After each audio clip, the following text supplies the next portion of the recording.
Manu, Minos, Mises, Moses. And as far as the Ten Commandments, they are taken outright from spell 125 in the Egyptian Book of the Dead. What the Book of the Dead phrased, "I have not stolen," became "Thou shalt not steal." "I have not killed," became "Thou shalt not kill." "I have not told lies," became "Thou shalt not bear false witness," and so forth. In fact, the Egyptian religion is likely the primary foundational basis for the Judeo-Christian theology. Baptism, afterlife, final judgment, virgin birth, death and resurrection, crucifixion, the Ark of the Covenant, circumcision, saviors, Holy Communion, Great Flood, Easter, Christmas, Passover, and many, many more are all attributes of Egyptian ideas long predating Christianity and Judaism.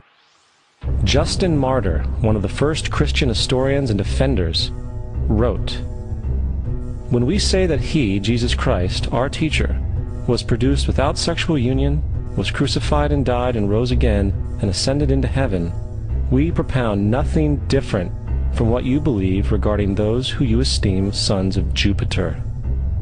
In a different writing, Justin Martyr said, "He was born of a virgin, except this in common with what you believe of Perseus." It's obvious that Justin and other early Christians knew how similar Christianity was to the pagan religions. However, Justin had a solution. As far as he was concerned, the devil did it. The devil had the foresight to come before Christ and create his characteristics in the pagan world. Fundamentalist Christianity, fascinating. These people actually believe the world is 12,000 years old. Swear to God. I actually asked one of these guys, okay, dinosaur fossils. He says, dinosaur fossils? God put those here to test our faith.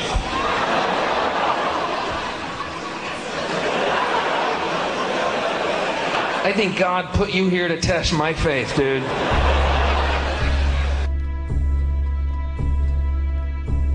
The Bible is nothing more than an astrotheological literary hybrid, just like nearly all religious myths before it. In fact, the aspect of transference of one character's attributes to a new character can be found within the book itself. In the Old Testament, there is the story of Joseph. Joseph was a prototype for Jesus. Joseph was born of a miracle birth. Jesus was born of a miracle birth. Joseph was of 12 brothers. Jesus had 12 disciples. Joseph was sold for 20 pieces of silver. Jesus was sold for 30 pieces of silver. Brother Judah suggests the sale of Joseph. Disciple Judas suggests the sale of Jesus. Joseph began his work at the age of 30. Jesus began his work at the age of 30. The parallels go on and on. Furthermore, is there any non-biblical historical evidence of any person living with the name Jesus, the son of Mary, who traveled about with 12 followers, healing people and the like? There are numerous historians who lived in and around the Mediterranean, either during or soon after the assumed life of Jesus. How many of these historians document this figure?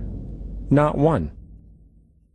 However, to be fair, that doesn't mean defenders of the historical Jesus haven't claimed the contrary. 4 historians are typically referenced to justify Jesus' existence. Pliny the Younger, Suetonius, and Tacitus are the first 3.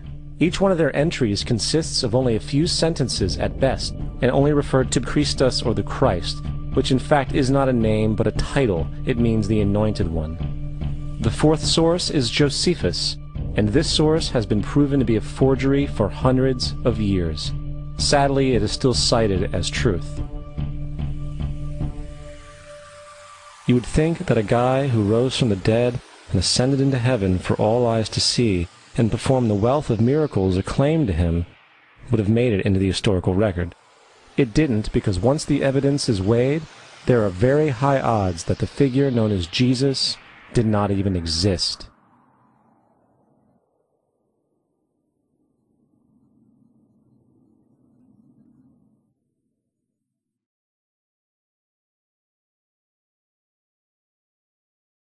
We don't want to be unkind, but we want to be factual. We don't want to cause hurt feelings, but we want to be academically correct in what we understand and know to be true. Christianity just is not based on truth. we find that Christianity was in fact nothing more than a Roman story, developed politically. The reality is, Jesus was the solar deity of the Gnostic Christian sect, and like all other pagan gods, he was a mythical figure. It was the political establishment that sought to historize the Jesus figure for social control. By 325 AD in Rome, Emperor Constantine convened the Council of Nicaea. It was during this meeting that the politically motivated Christian doctrines were established, and thus began a long history of Christian bloodshed and spiritual fraud. And for the next 1600 years, the Vatican maintained a political stranglehold on all of Europe, leading to such joyous periods as the Dark Ages, along with enlightening events such as the Crusades and the Inquisition.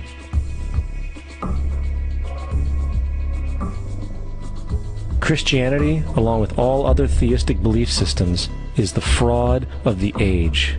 It serves to detach the species from the natural world, and likewise each other. It supports blind submission to authority. It reduces human responsibility to the effect that God controls everything, and in turn awful crimes can be justified in the name of a divine pursuit. And most importantly, it empowers those who know the truth, but use the myth to manipulate and control societies. The religious myth is the most powerful device ever created and serves as the psychological soil upon which other myths can flourish.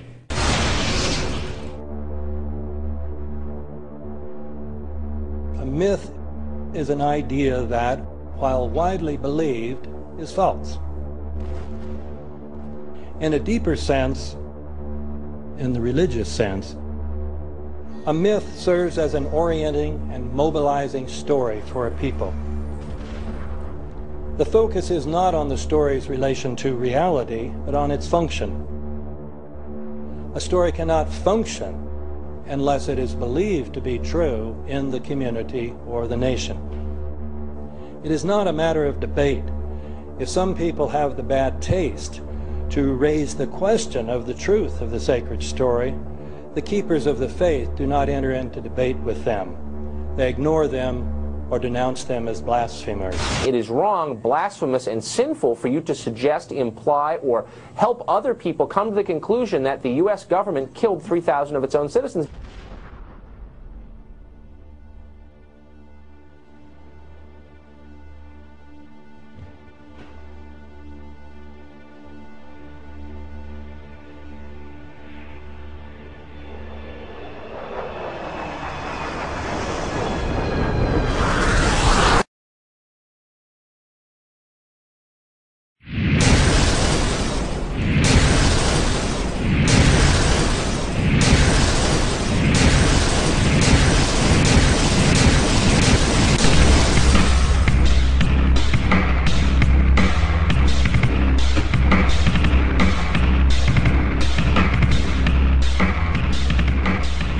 As if a demolition team set off when you see the old demolitions of these old buildings. It looks like one of those scenes of an old building being purposely dynamited and blown up. Anybody who's ever watched a building being demolished on purpose knows that if you're going to do this, you have to get at the under-infrastructure of a building and bring it down.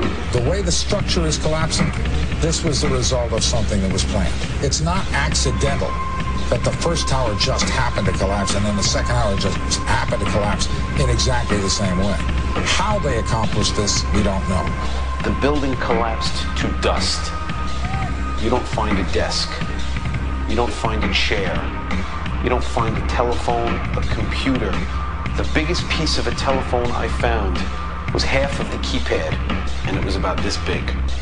What happened to the concrete? The concrete was pulverized from river to river. There was dust powder 2-3 inches thick.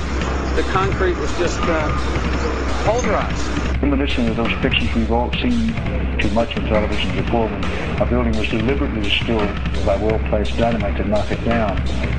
If they had detonated, they were planned to take down a building. Boom, boom, boom, boom, boom. I heard a second explosion. There was a heavy-duty explosion. Then there was subsequent explosions and then the subsequent collapses. Explosion blew and